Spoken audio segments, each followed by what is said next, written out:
Boa noite a todos. Para quem não me conhece, meu nome é Célia, sou coordenadora técnica de políticas públicas e eventos aqui do Conselho, psicóloga, e estou aqui há alguns aninhos trabalhando em diferentes atividades aqui no CRB. Eu sou funcionária aqui, e a gente conta com a colaboração, principalmente em relação à gestão do trabalho, com conselheiros que a gente elege a cada 3 anos. Então, este ano que a gente começa as quartas-feiras no CRB hoje, está sob a coordenação da nova gestão, tempo de diálogo, e em função de muitas questões que a gente vem conversando já há alguns aninhos sobre as questões de práticas integrativas ou tidas como práticas alternativas, que virou quase um palavrão, né? Falar em alternativo parece uma coisa feia, não pode, por conta de algumas situações que aconteceram na história, dentro da psicologia especialmente, que o Conselho Federal de Psicologia, no começo dos anos 90, emitiu resolução com lista de práticas proibidas. Então, quem atuava com alguma prática entre aquelas listadas, ou com algo parecido, ou com um nome desconhecido, por mais que estivesse no bojo de alguma teoria amplamente pesquisada, mas você pinça um nome lá para a sua técnica, para a sua prática, para o método que você está aplicando, que não é o comum, virou uma coisa de será que isso é científico? Será que pode utilizar? Porque, de acordo com o nosso código de ética, a gente só pode exercer a profissão tendo todo o cuidado de seguir as resoluções do Conselho Federal e Regional e, especialmente, tendo uma atitude, um comportamento ético diante da nossa prática, sem ter uma base científica. E nesses últimos anos também o que é ciência é uma coisa que também está se pensando. E onde a ciência se encontra com outras questões, inclusive da filosofia, né? A própria arte, né? Nós já tivemos grupos de estudo aqui de arte-terapia e vendo os limites da arte e da ciência quando trabalhando juntas, né? Que tipo de coisa a gente pode conseguir com o nosso usuário de serviço.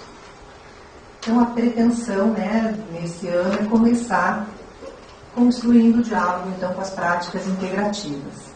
E para coordenar a mesa de hoje, eu convido o conselheiro Bruno Jardim Limada, que é conselheiro, então, da gestão e tempo de diálogo, e que estava preso no trânsito, acabou de chegar, tomou um susto, que eu já disse que ele já está coordenando uma mesa sobre essa questão e que a gente quer deixar também um convite com mais vontade aí para vocês, assim, por favor, digam que dia é melhor para evento, porque quartas-feiras no CRP tem uma história desde 1998 e a versão online desde 2010 e nem sempre a gente tem os acessos que a gente gostaria. Então, o que a gente está fazendo que a gente não está conseguindo atingir cada um que está aqui hoje, que não tinha vindo ainda? Portanto, o que será que fez de diferente? Qual foi a diferença? Foi o tema? Foi o dia? Hoje não tem jogo? Né? Porque é uma coisa que a gente observa, por exemplo, que as quartas-feiras tem campeonato de futebol, o pessoal ou não vem, ou 8h30 já estão correndo, né? Porque o jogo começa às 9h, então tem que sair correndo. E o nosso evento vai até 9h30. Então, a gente gostaria muito de vocês que estão aqui presencialmente e dos colegas e, enfim, comunidade em geral, porque esse evento é aberto para todos, que deem sugestão. Será que a gente banalizou esse evento, porque ele acontece toda semana, de março a novembro? Tem sempre, então, participar ou não participar não faz tanta diferença. Será que a gente tem que fazer quinzenal? Ou uma vez por semana, talvez uma tarde inteira, ou um sábado, enfim, a gente quer sugestões. Ou a modalidade tem que mudar. Então, por favor, deem opinião, critiquem, façam sugestões, que a gente está aberto aqui a receber sugestões de temas, sugestões de data, enfim, a gente revê tudo isso. Porque é um investimento grande do Conselho, né, que tem a incumbência, né, de gerir um dinheiro que é público, porque é das anuidades dos psicólogos, que a gente tem a verba para investir na filmagem, na transmissão, trazer, quem sabe, pessoas de fora, inclusive, para falar.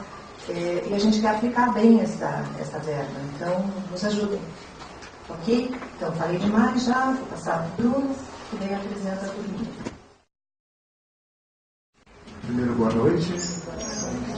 Boa noite, pessoal, que é meus alunos da faculdade, que vieram aqui hoje. Só quero deixar um recado para vocês que a lista de presença está ali fora. Assim que vocês saírem, vocês dão a assinatura de presença. Agradecer a presença dos demais companheiros que estão aqui presentes, dos demais profissionais. Vou já compor a mesa, convidar a psicóloga Tereza Cristina de Espíndola, que ela é graduada pela Universidade Fluminense, trabalhando na Prefeitura de Curitiba. Ela é membro do Comitê de Ética e Pesquisa da Universidade Federal do Paraná, especialista em bioética, mestre em filosofia pela PUC do Paraná e foi coordenadora da Comissão de Tanatologia aqui do Conselho, de Saúde também. E ela dá aula também na Faculdade de Campos Príncipe, minha colega de trabalho. Então, vou convidar a Tereza para compor a mesa. Ele não chegou e estava na mão, achei que estava fazendo essa foto. Desculpa, Fábio. O Fábio Eduardo da Silva, ele é psicólogo formado pela Universidade do Tuiuti.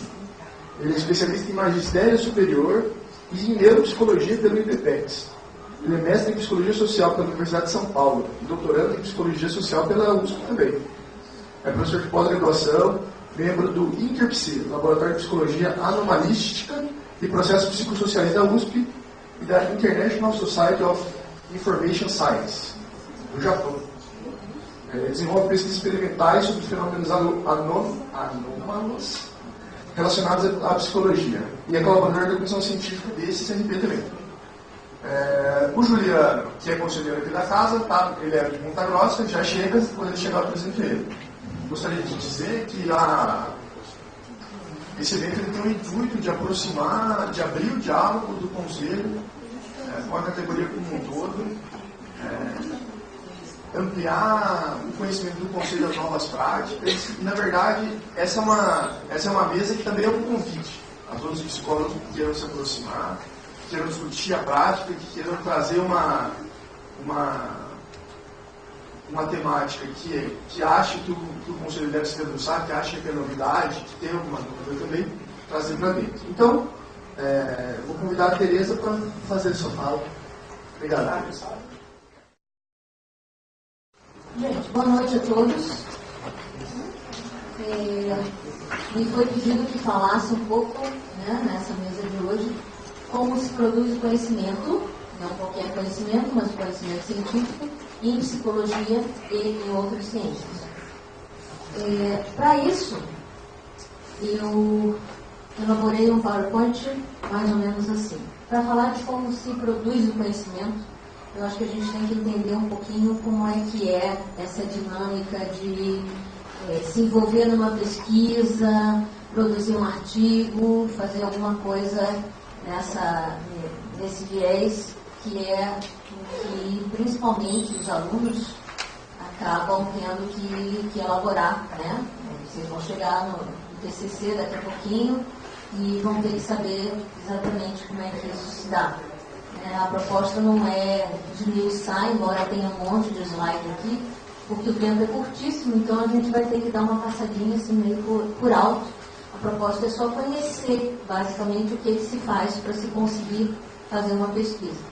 E num dado momento a gente vai falar um pouquinho especificamente da área de psicologia, mas a ideia é dar uma visão geral mesmo, se focar mais nessa visão geral de como fazer uma pesquisa, como elaborar uma pesquisa.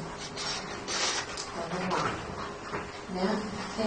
Quando a gente pensa em começar uma pesquisa, está lá bem antes de chegar a hora de fazer o TCC, de fazer o trabalho final da especialização, a dissertação de mestrado, tese de doutorado, qualquer coisa, ou uma pesquisa mesmo mais ligada à própria pessoa, tem algumas pesquisas que acontecem sem estarem necessariamente ligadas a uma instituição, né? São poucas, mas tem.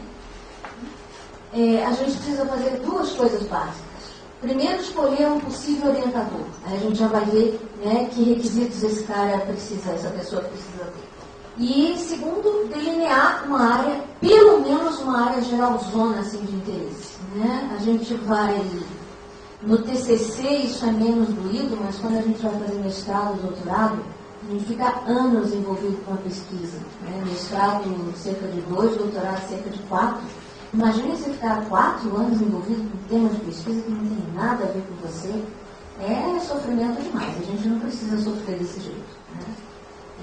Melhor escolher uma área, primeiro uma área geral, depois uma área mais específica, mas uma área que a gente se sinta bem lidando com ela, que a gente tenha algum feeling,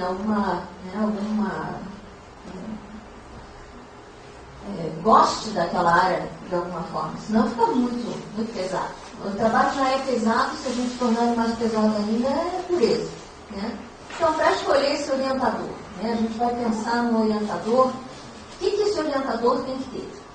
Além de ser uma pessoa acessível, né, de estar naquela instituição em que a gente está, que normalmente é condição sine qua non, em alguns casos até você pode pedir um orientador de fora, mas a gente nem vai falar nisso aqui, que é mais complicado. A gente tem que identificar pessoas que tenham alguma importância naquela área. Né? Eu vou fazer um trabalho sobre um assunto, eu não posso escolher um orientador que não saiba nada a respeito daquele assunto. A maioria dos orientadores até não se dispõe a orientar se você disser que o teu assunto é outro. Mas, se você vai falar sobre história da psicologia, você não vai escolher uma pessoa que trabalha com psicologia jurídica, psicanálise, alguma coisa que não tem diretamente nenhuma ligação com o trabalho que você vai fazer. Vislumbradas algumas pessoas que poderiam ser os orientadores, o que a gente vai fazer? Procurar o currículo Lattes do moço, ou dos moços. Né? Entrar lá no site do CNPq, procurar o currículo Lattes e ver quais são as produções que essa pessoa já teve. Né? Se ela tem realmente produções naquela área que a gente supõe que ela tem, que importância tem essas produções, em que quantidade estão essas produções, se ela já orientou muita gente, se ela está começando agora, enfim, dá uma vasculhada no Lattes. O Lattes a informação do Lattes é pública, para a gente saber exatamente que predicados essa pessoa tem ou deixa de ter. Dentro do Lattes, a gente pode olhar se esse possível orientador é bolsista da produtividade CNPq. Se ele for, isso é um requisito a mais. Ele pode não ser, ele pode ser um expert no assunto. Nada demais nesse ponto. Mas se ele for bolsista da produtividade, ele tem um outro vínculo com o CNPq, né, de pesquisa, que pode trazer lucro não financeiro. Né? Pode ser interessante, melhor dizendo, tanto para quem vai ser orientado quanto para o próprio orientador. Verificar a produção nos últimos anos. Não adianta nada a pessoa ter uma mega produção de 10 anos atrás e nos últimos 3, 4 ela não fez nada. O ideal é que ela tenha uma produção mais ou menos constante e contínua. Verificar se tem orientandos, tudo isso a gente vê no Lattes, tá, gente? Verificar se ela tem orientando no Lattes, tem lá orientações concluídas e orientações em andamento. Então a gente pode ver lá se a pessoa tem orientandos em andamento, se todos os orientandos dela já não são, mas são ex-orientandos. E assim a gente vai traçando um perfil desse possível orientador.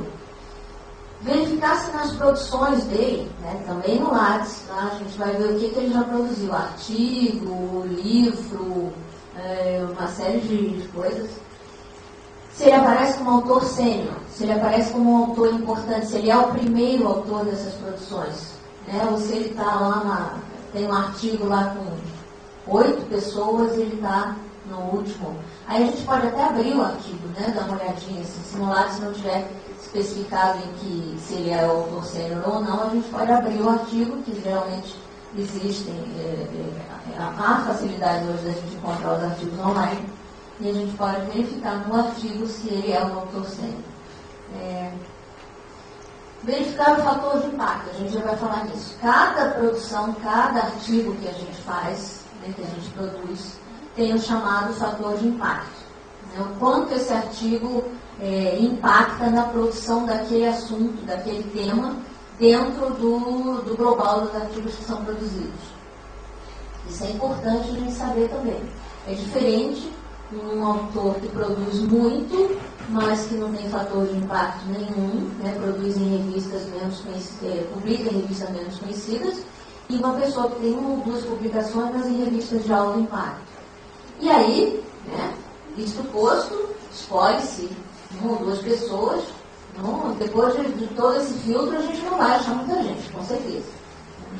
A gente marca uma entrevista e vai conversar com a pessoa. Né? Vamos ver como é que é essa pessoa de perto, como é que a gente se sente com ela, como é que ela nos vê enquanto possíveis orientandos.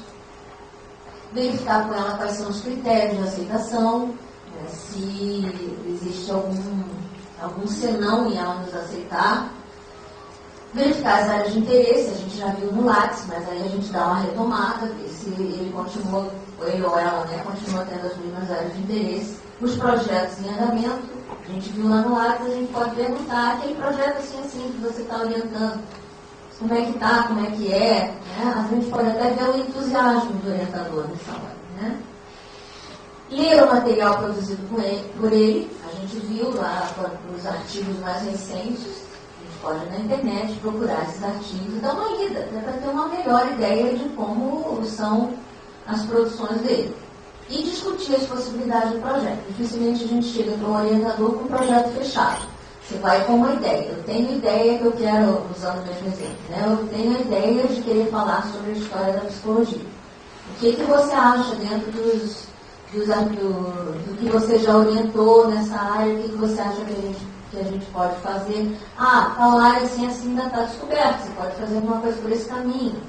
Tal área assim, as pesquisas estão sendo cada vez mais intensificadas, mais interessantes, você pode escolher esse caminho. E aí, orientador em potencial, juntamente com orientando em potencial, vão estabelecer algum tipo de projeto, né, alguma possibilidade, ele vai mostrar para a gente o orientador vai mostrar orientando alguma coisa, o orientando vai se colocar confortável ou não naquilo e vai se chegar a um acordo. Aí a gente vai começar a delinear um projeto. E para delinear um projeto precisa se atualizar na literatura. Né? Ninguém faz um projeto do nada. Às vezes uma coisa que a gente pensa que está inventando ou que está descobrindo, na verdade a gente está reinventando a roda, já um monte de gente já falou sobre aquilo, já estudou aquilo, e o contrário também pode acontecer, né? A gente achar que não há nenhuma novidade em alguma coisa e descobrir que pouca gente enveredou por aquele caminho. Literatura, qual literatura? Toda a literatura que a gente puder encontrar, livro, artigo, resumo, né? Onde é que a gente busca isso? Nas bases de dados, né, que a gente tem na internet. Felizmente, o povo que está se desenvolvendo agora na área de pesquisa tem a internet para ajudar. Porque no tempo que eu fiz pesquisa, tinha que ser na biblioteca, era muito mais complicado. Agora a gente pega um aparelhozinho desse aqui, né, uma internet e dá conta de um monte de coisa, já, sem sair de casa, né, sentadinho confortavelmente. Base de dados, só para mostrar para vocês rapidinho, eu coloquei 3 ou 4 principais ali. Né?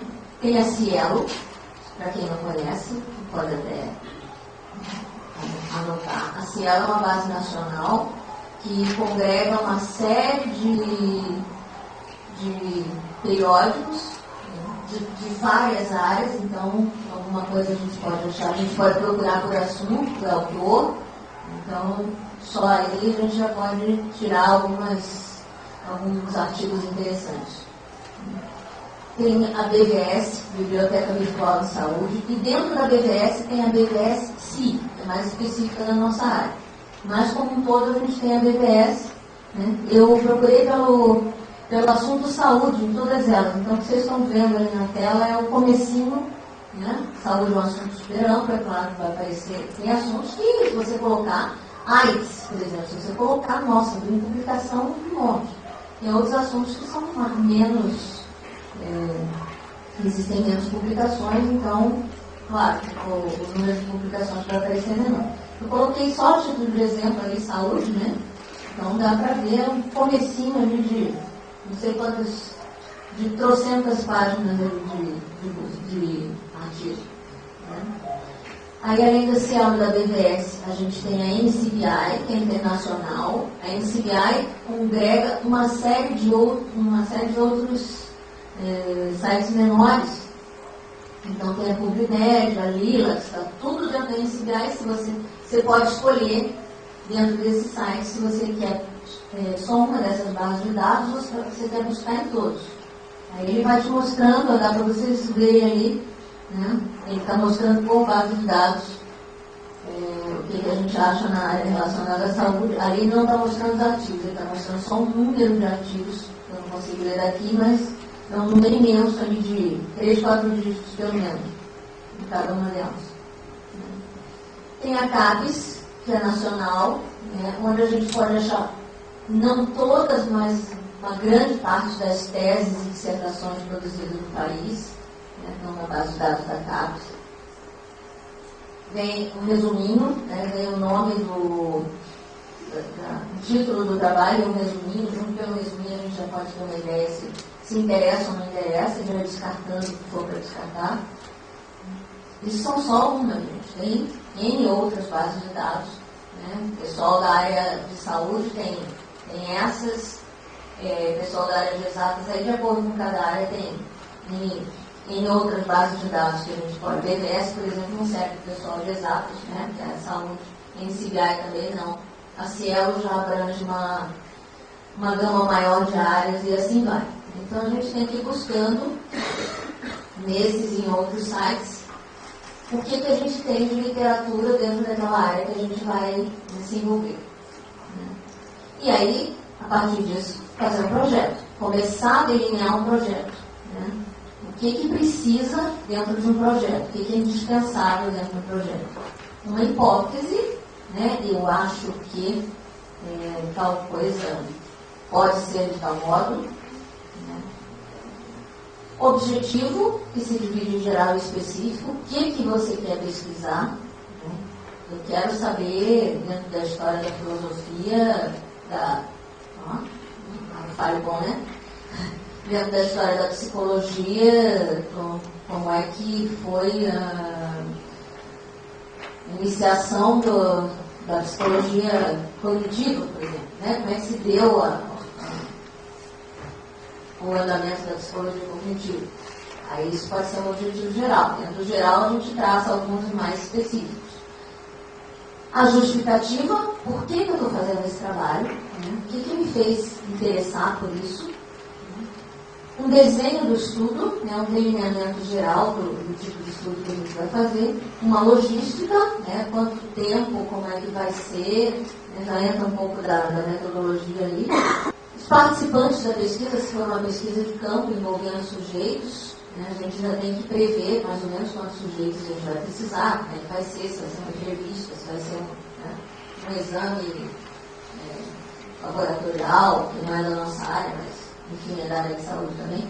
O custo desse projeto, né, é fundamental a gente saber o custo. Você não vai entrar no projeto sem ter ideia de quanto ele custa. Ele pode, na nossa área em geral, eles não têm um custo tão alto assim, mas às vezes envolve um laboratório, envolve alguma coisa que você tem que mandar para outro lugar para ser avaliado, enfim, envolve o custo de um teste psicológico, né, com aquelas respectivas folhas.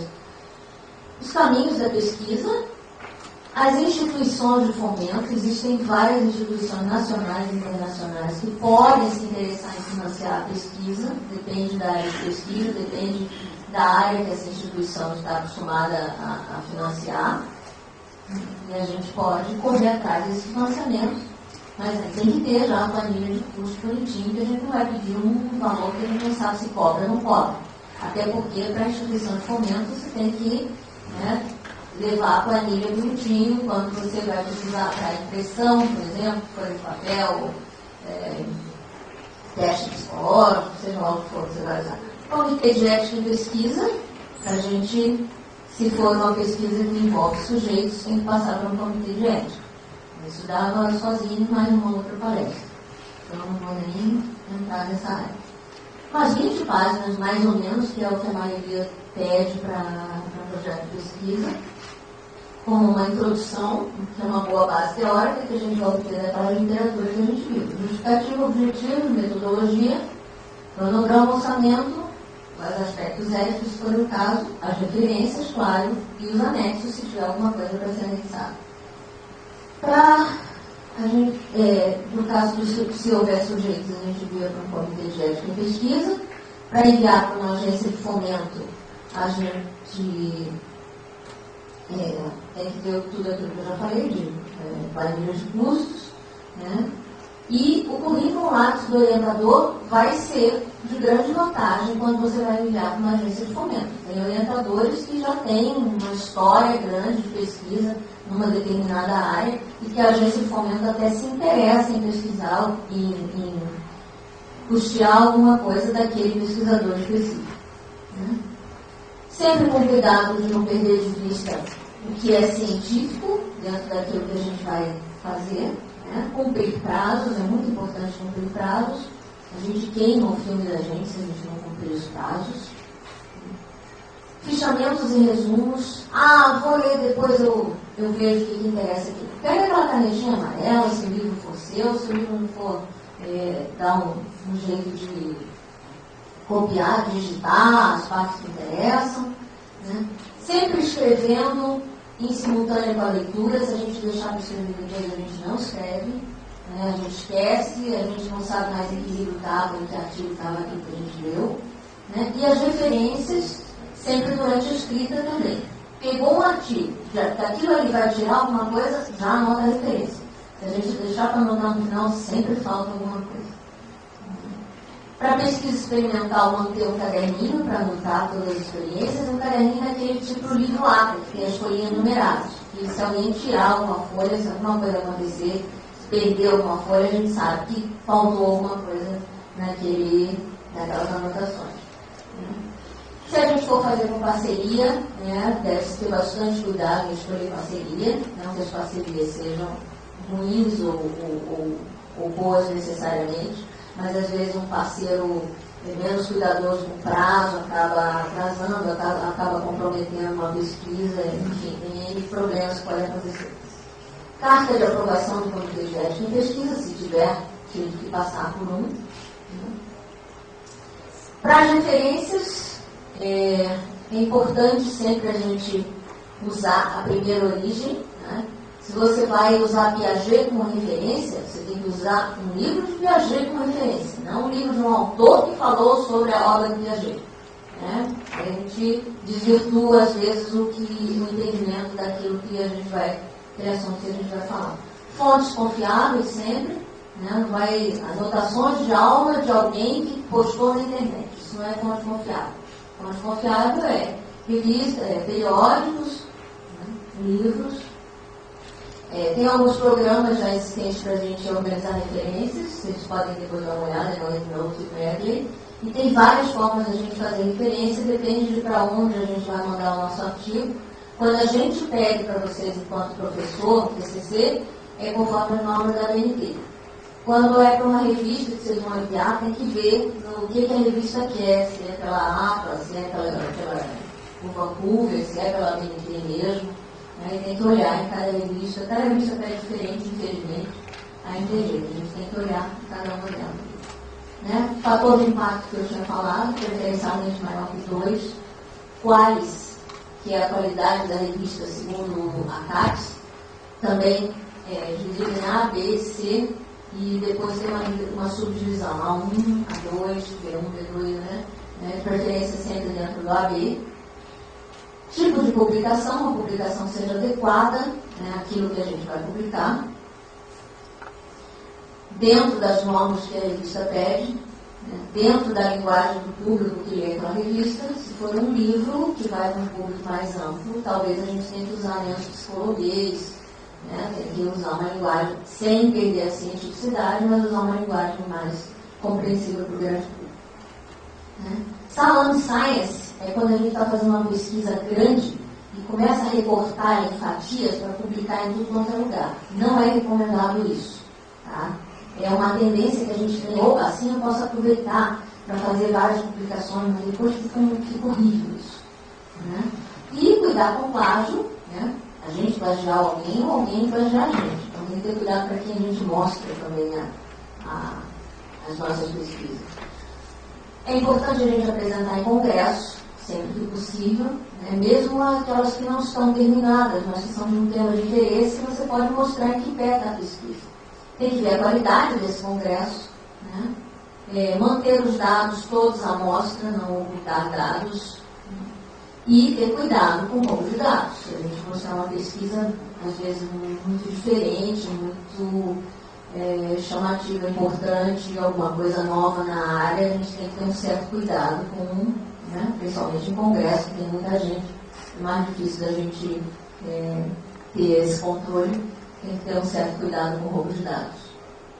De preferência, não usar recursos próprios. Tem muita agência de fomento que pode ser uma agência capaz de financiar a pesquisa. Então, se a gente tem como fazer um projeto e mandar para uma agência de fomento, é mais vantagem pelo custo, para a gente não arcar com o custo, e é mais vantagem quando você apresenta a sua pesquisa também. Não, foi financiada pelo CNPq, foi financiada pela Fundação Araucária, financiada por não sei quem. Isso dá uma certa credibilidade maior à pesquisa. E se a gente pedir recurso e sobrar, primeiro, por dar um trabalhão danado, reenviar essa sobra. Você tem que justificar por mais leitura. Segundo, que é muito mais interessante se você tem um pesquisador tão empolgado que pega a sobra e faz disso um prolongamento da pesquisa. Produz um pouco mais em cima da pesquisa. Fica muito mais interessante. Falando um pouquinho da psicologia, aí, Bruno, acho que vou passar uns 2 minutinhos já. A gente tem uma profissão um tanto ímpar, um tanto diferente. Claro que todas as profissões são diferentes entre si, mas a gente tem uma profissão que ao mesmo tempo congrega um esforço. Vou ler ali para ficar mais rápido, senão vou começar a falar cada um dos itens. Um esforço reflexivo sobre a natureza humana, sobre os problemas, sobre as possibilidades de realização em diferentes áreas da vida. Aí, ao mesmo tempo, a gente tem uma profissão que fala em investigação científica dos fenômenos psicológicos. E, ainda, ao mesmo tempo, uma profissão que é voltada para a ajuda para resolver os problemas humanos. Então, a gente tem uma profissão que envolve, simultaneamente, 3 áreas. Filosofia, ciência e profissão, respectivamente, esses 3 que estão ali em cima. Como é que a gente faz pesquisa com uma profissão dessas? Aí tem alguns autores que colocam isso num triângulo. Profissão está em cima, mas não que ela tenha importância maior ou menor. Porque num triângulo alguém tem que estar em cima. Essas 3 ficam constantemente trocando entre si. Você não consegue realizar na área de psicologia que não tenha a ver simultaneamente com filosofia, com ciência e profissão. Aonde é que a tua pesquisa vai ficar? Depende. Ela pode ficar aqui, pode ficar mais no meio, pode ficar do lado de cá, o campo onde você vai pesquisar, pode ficar bem no meio aqui. A questão é que quando você coloca, posiciona a tua área de pesquisa em qualquer ponto desses, vamos supor aqui, puxando a brasa um pouquinho para a mensagem, pertinho da filosofia.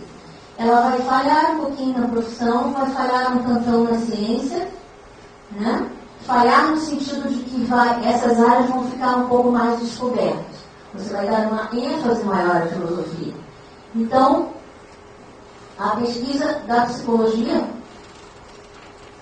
costuma ser assim. Ela não se localiza, né? Você não consegue localizar só na profissão, só na filosofia. Ela fica localizada ali naquelas setinhas, mas ela fica sempre ou mais para lá ou mais para cá, em pontos variados, e quanto mais distante de um, mais difícil você representar a psicologia como um todo. E não tem como num triângulo você ficar equidistante só, se você ficasse no meio, né? Mas não é o caso do nosso triângulo. De alguma forma sempre vai ficar uma parte um pouco mais descoberta, que também sob certo aspecto, interessante, porque a tua pesquisa ficou assim, a pesquisa do outro pode ficar de outro jeito, e assim, com um número grande de pesquisas, a gente vai cobrindo todas as áreas. O ideal é a gente fazer um esforço filosófico, né? Uma reflexão filosófica, um compromisso com a área científica, então uma pesquisa muito bem posicionada dentro da área científica, e uma busca de solução de problemas, ou seja, que a gente possa daqui a um tempo fazer refletir aquela pesquisa efetivamente no contato humano, efetivamente na profissão de psicologia, né? Não fica uma coisa só voltada para o acadêmico. E o que acontece em muitas pesquisas é que a gente acaba, como a pesquisa ocorre dentro do meio acadêmico, a gente acaba colocando essa pesquisa num formato mais acadêmico, e algumas vezes, algumas áreas da psicologia que ainda não estão academicamente contempladas, que ainda não têm pesquisa suficiente na área, acabam sendo chamadas de psicologias alternativas. Dentro da comissão científica, que eu e o Fábio fazemos parte, a gente vê muito disso, né? Chegam pedidos de validação de áreas que tem um nome diferente ou que tem um perfil diferente, e a gente não consegue dizer se essa área é válida enquanto campo de atuação do psicólogo, porque não existe pesquisa acadêmica suficiente para você dizer que aquilo já foi validado pela área acadêmica, pela área científica, né? No triângulo da psicologia, pode ser que ele esteja muito bem posicionado profissionalmente, esteja dando conta de todos os que procuram aquele método, né, aquela técnica, mas não tem uma avaliação científica que você possa visualizar. Você vai procurar lá nas bases de dados, você vê dois trabalhos é nada. E aí você não tem como, elas acabam caindo num nome genérico chamado de psicologias alternativas. Não alcançam um reconhecimento nem social e nem científico. Ficam uma espécie de limbo psicológico, desagradável para quem está atuando na técnica, desagradável também para quem vai procurar a técnica, porque não tem um respaldo científico, e fica um pouco mais complicado. E era isso. Obrigada.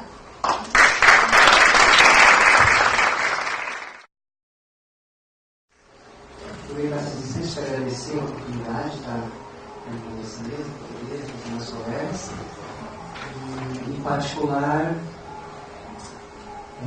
parabenizar essa nova gestão, uma capacidade de estar inovando, de estar abrindo, de estar refletindo sobre coisas que queiramos ou não estão ocorrendo. Compreendamos ou não, estão aí presentes, cursos de formação, áreas diferentes, e é muito importante que a gente consiga refletir sobre isso criticamente para produzir coisas novas, para refletir, seja em aspectos positivos e negativos. Deixa eu só ver se o pessoal está conseguindo achar o meu. Bom, eu achei bacana ter acompanhado o meu colega, né? E como a gente não combinou nada, achei que ficou bom que eu vou trazer em relação a estou preocupado com isso também, né? Corajosamente arrisquei trazer um conceito de ciência psicológica, ou ciência em psicologia, né?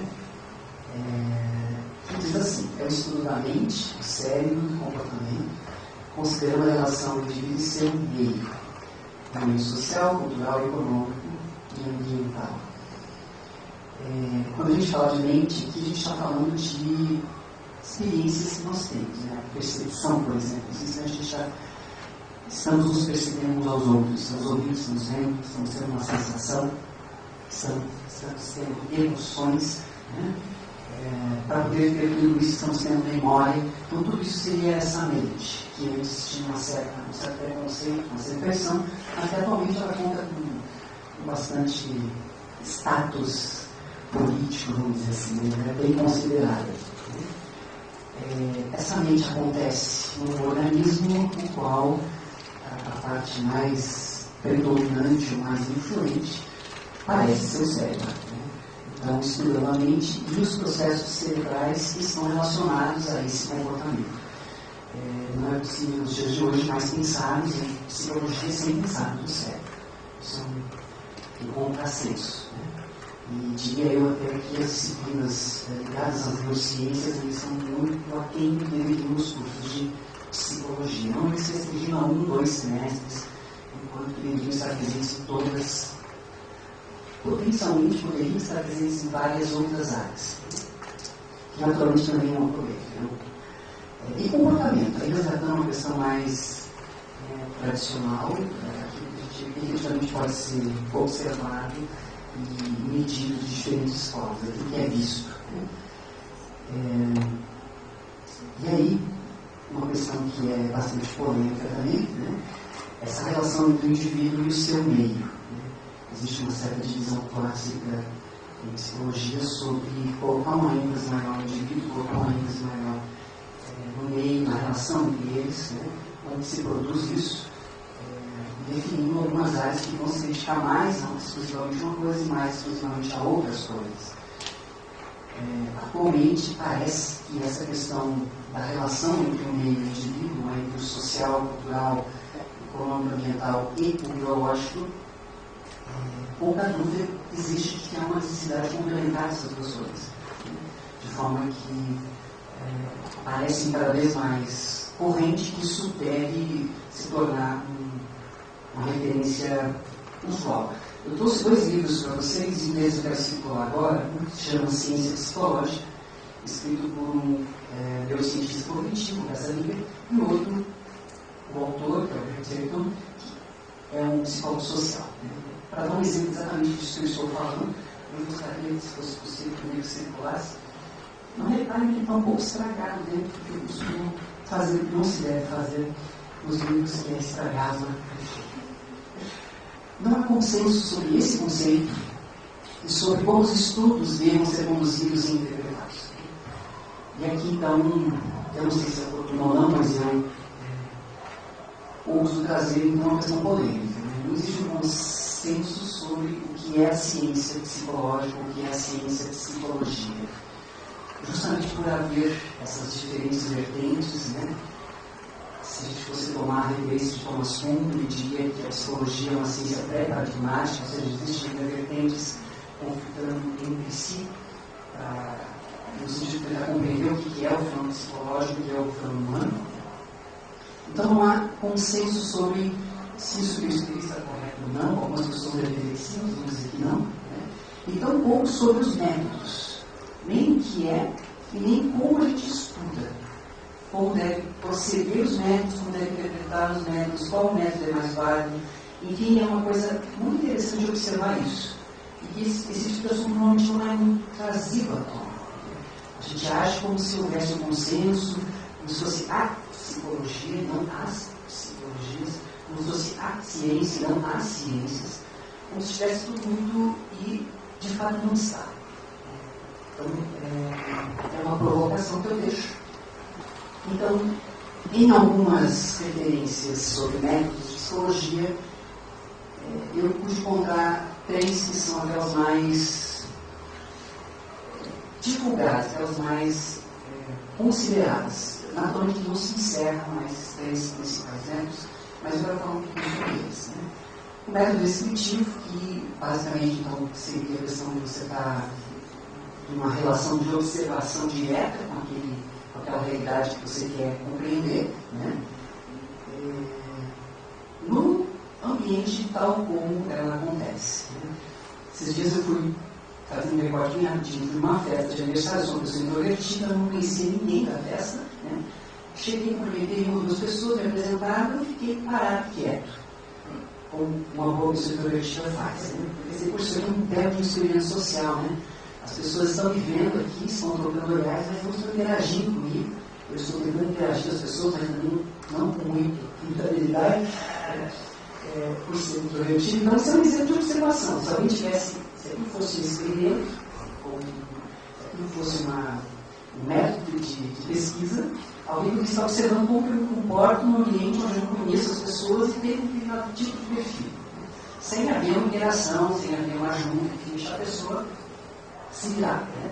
Depois eu consegui fazer algumas interações bacanas, como isso que eu te disse. O que a gente tem de positivo nisso? A gente vai estar interagindo com a realidade tal como ela é. Né? Então, um exemplo que eu dei é como as pessoas se comportam em público, né? Em diferentes situações. Na medida que você passa a observá-las sem que elas saibam que você as estão observando, é uma questão ética, mas é um método. Né? Se você, por exemplo, para na rua 15 e fica observando as pessoas, seja no ambiente natural, seja se você intervém ou produz algum tipo de fenômeno para ver como elas reagem. Né? É um tipo de observação. O bacana é que você vê exatamente como acontece.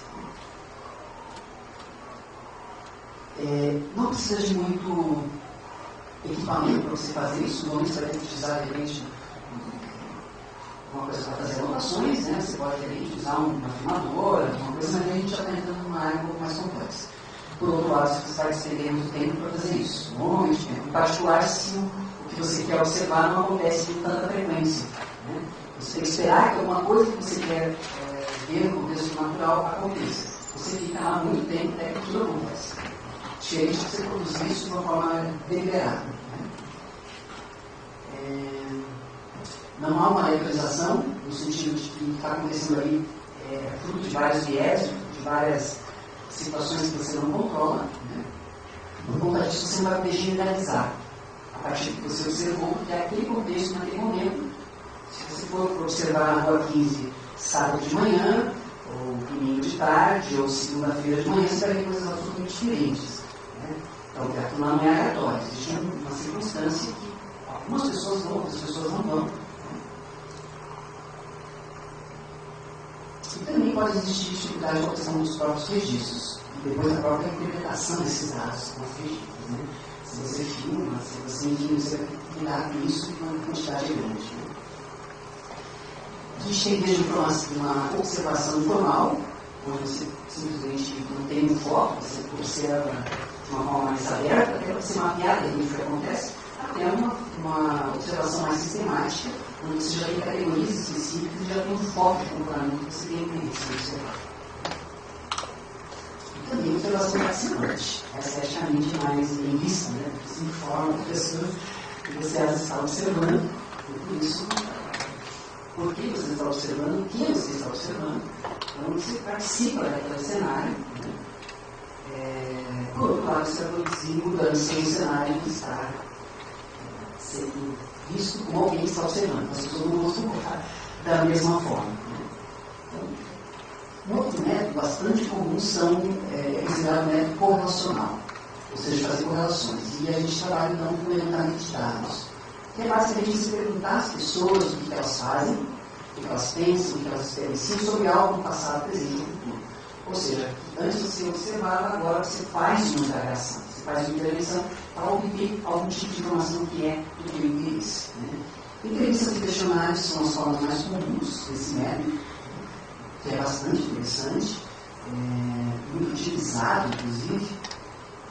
E é bacana porque ele levanta a realidade também a partir de determinados prismas da própria pessoa. Ou seja, ela vai trazer a opinião, a referência dela, seja no questionário, ou seja numa entrevista. Mas é óbvio que esses métodos também... Deixa eu falar do método depois. A gente tem aqui então uma possibilidade maior em termos de generalização. Naturalmente, você trabalha com amostras probabilísticas. O que são amostras probabilísticas? Quando você permite que todas as pessoas que fazem parte da tua população, né, possam fazer parte da tua amostra. Então, se eu quero fazer uma pesquisa sobre artistas de rua, né, eu não posso entrevistar aqueles artistas que eu encontrar. Eu vou para a rua e encontro alguns. Né? Então, que eles estão lá. Eu já sei como se comportam os artistas de rua, porque eu fiz uma entrevista com alguns deles, centenas, dezenas deles.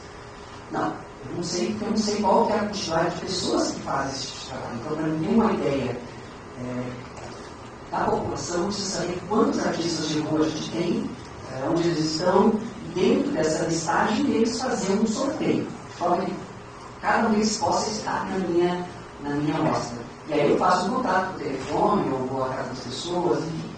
Se eu garanto que a amostra é probabilística, eu posso fazer inferência, generalizar para a população. Né? Aqui a gente tem principalmente as pesquisas de levantamento de emissão de votos, sendo bem divulgadas e também manipuladas. Né? Obviamente que existe muita coisa junto aí, né? Que é justamente essa influência que eu coloco ali. Né? Na medida que eu pergunto para alguém de uma determinada forma, e não de outra, eu influencio a resposta. Na medida que eu construo um questionário de um determinado jeito ou não de outro, eu influencio a resposta. Na medida que a minha pergunta, ela toca numa coisa delicada e a pessoa acha que eu quero que ela responda de um determinado jeito, ela tende a responder de um determinado jeito. Então, uma série de questões também ligadas aí a esse tipo de método. E um item bastante importante, que é correlação não é causalidade. Na medida que eu encontro que as pessoas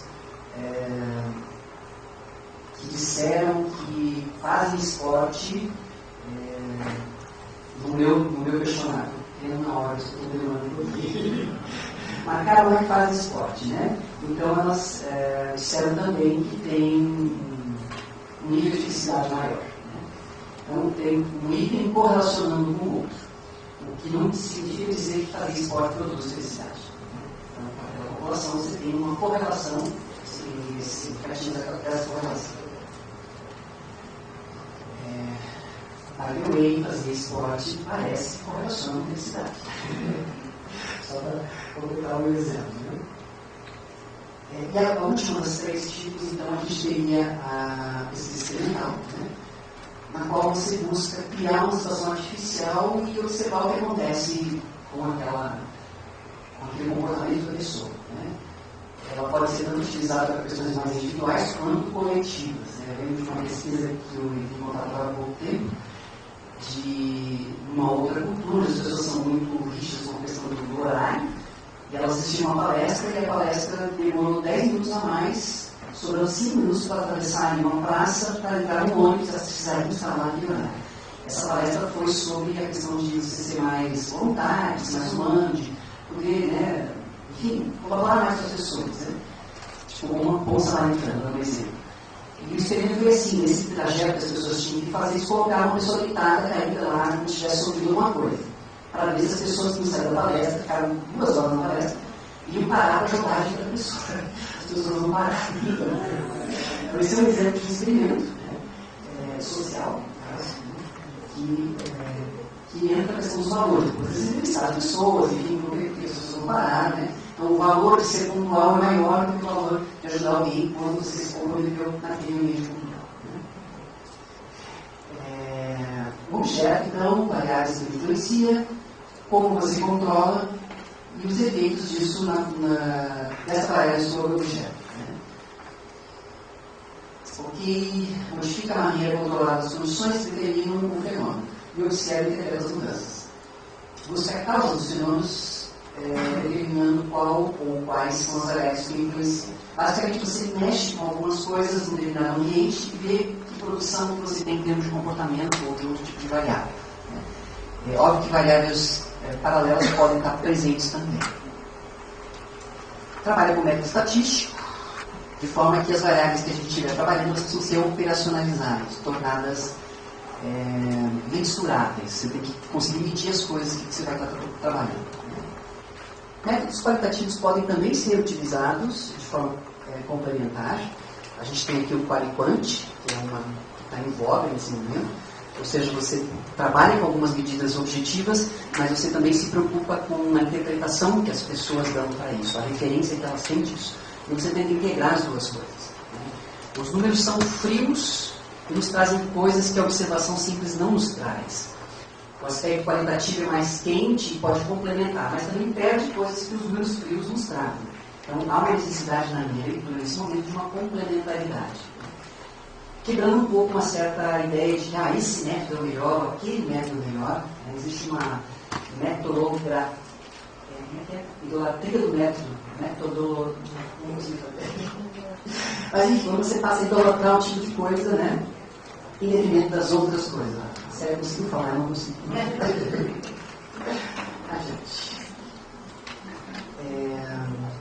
O aspecto positivo que a gente pode falar de causalidade com esse tipo de método, né?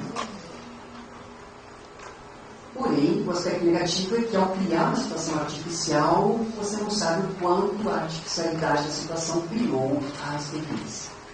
Você nunca vai ter essa garantia. Né? Em particular, se você trabalhar com um laboratório, que você coloca a pessoa num ambiente bem diferente do seu usual, para ela fazer uma coisa que ela vai te dar um certo resultado. Né? Uma área que eu trabalho, por exemplo, é a pesquisa de tomar decisão, e a maior parte das pesquisas de tomar decisão são feitas em laboratório. O laboratório não é onde a gente toma decisão no dia a dia. Então você pode ter resultados lá que sejam diferentes daqueles que você faria no seu dia a dia. Então tem esse certo cuidado. Aliás, há uma certa tendência de levar os experimentos para fora do laboratório ou de trazer o ambiente espontâneo para dentro do laboratório, tentar quebrar justamente essa perspectiva. Os 3 tipos principais de variáveis: a tarefa independente, que é aquela que a gente quer efetivamente manipular ou conhecer, que eu dei o exemplo da procedência escolar, né? E a procedência escolar afeta os scores de exames de vestibular? É possível que sim. Só que no meio disso a gente pode ter então aqui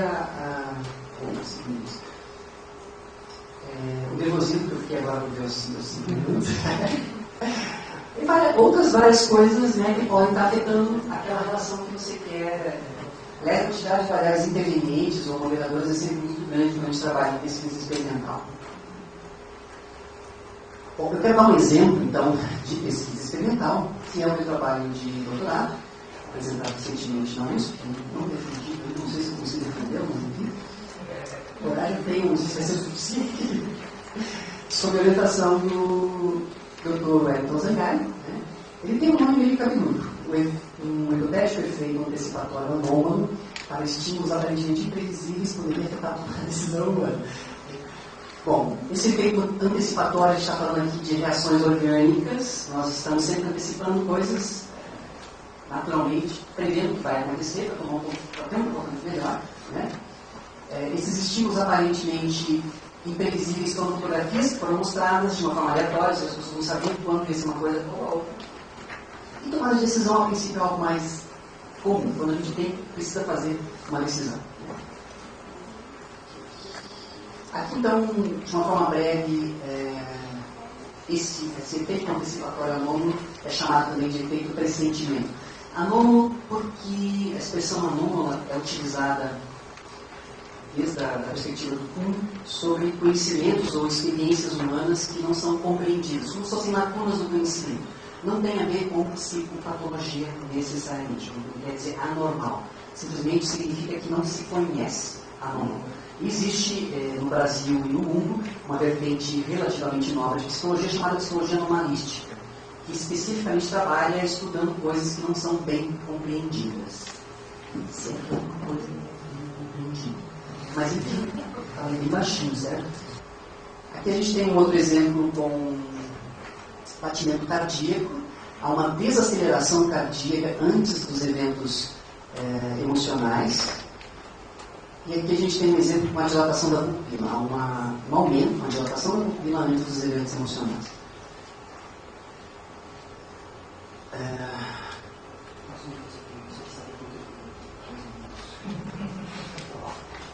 Nesse momento as minhas reações emocionais são fortes. Que estímulos que a gente mostrou para essas pessoas? Então a gente trabalhou com alvos, com fotografias para homens e fotografias para as mulheres. Partindo do princípio que as mulheres e os homens, de uma forma genérica, se excitam de forma diferente às questões emocionais. E nós trabalhamos com o IAPS, que é um conjunto internacional de fotografias utilizado amplamente para esse tipo de pesquisa. pela avaliação da valência, que é se eu gostei ou não gostei, e pela avaliação do alerta, que é quando isso impacta em mim. A partir dessas duas coisas, para homens e mulheres, nós compomos, então, 100 fotografias calmas para mulheres, 100 fotografias eróticas e violentas para homens e mulheres em ambos os países. Essa pesquisa foi feita nos Estados Unidos e no Brasil. Então, a gente tinha populações diferentes, com avaliações de fotografias diferentes, foram 4 conjuntos de fotografias. Então, um trabalho enorme para fazer isso. As eróticas até que está prazeroso de fazer, mas as violentas nem tanto. Brincadeirinha. Para as fotografias eróticas e violentas, a gente acrescentou sons para aumentar o impacto emocional das pessoas, né?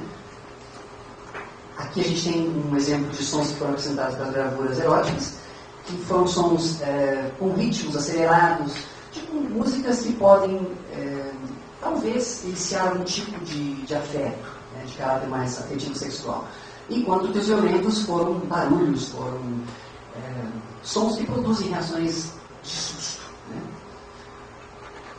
E elas entraram, então, aproximadamente perto de um segundo antes do começo. As fotografias já estavam mostradas quando o som foi apresentado. Né? Aqui está um exemplo, então, de uma fotografia calma. A gente teve, então, 6 segundos com a tela em branco, a tela escura com uma cruz branca, a gravura calma, e depois os 12 segundos de tela escura. Né? Nós trabalhamos com o câncer da pele, que é uma medida do sistema nervoso.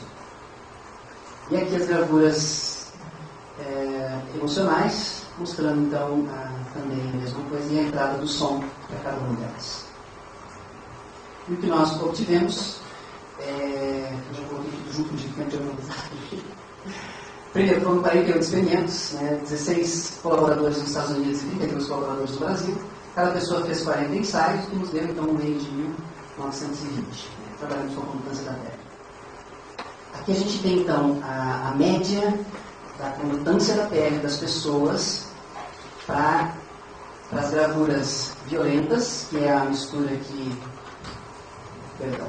Das gravuras emocionais, que é o vermelhinho, que é a mistura das imagens violentas e eróticas. Aqui somente para as gravuras violentas, somente para as eróticas, e aqui para as gravuras calmas. Como pode ser observado, há uma diferença na reação anterior das pessoas, também naturalmente depois, né? Para as gravuras calmas em relação às gravuras emocionais.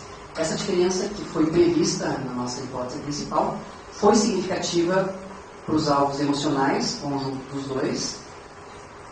Aqui a gente tem, então, usado o teste P, 0,049, ou seja, quase 0,05, que é o limite utilizado em ciência, o limite mais leve. Né? Com destaque para as gravuras violentas, onde a diferença foi maior, ou seja, as pessoas demonstraram, aparentemente, estar mais excitadas antes das gravuras violentas em relação às gravuras eróticas.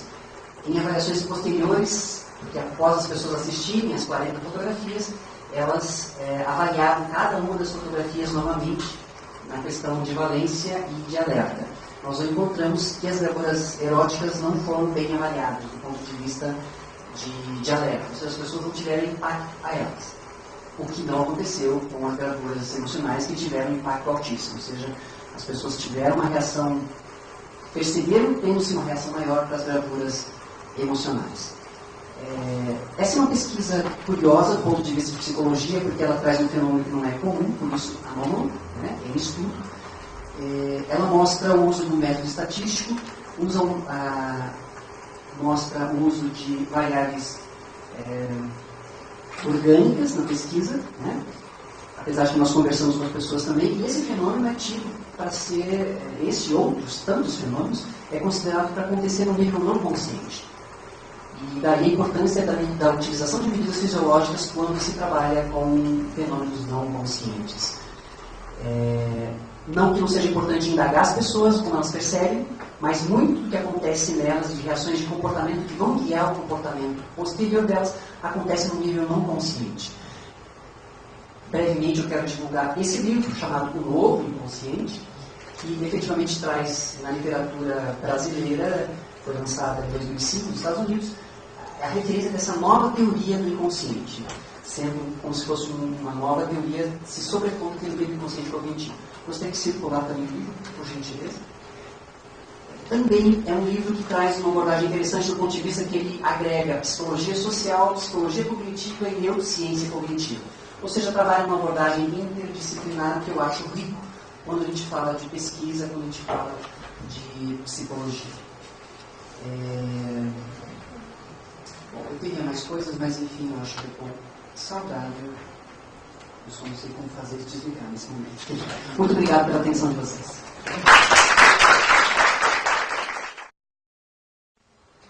Bom, primeiramente queria pedir um mar de desculpas pelo meu atraso, para a plateia que está aqui, né, que veio nossos convidados, o pessoal da mesa que está compondo comigo, o coordenador e a coordenadora geral aí dos eventos.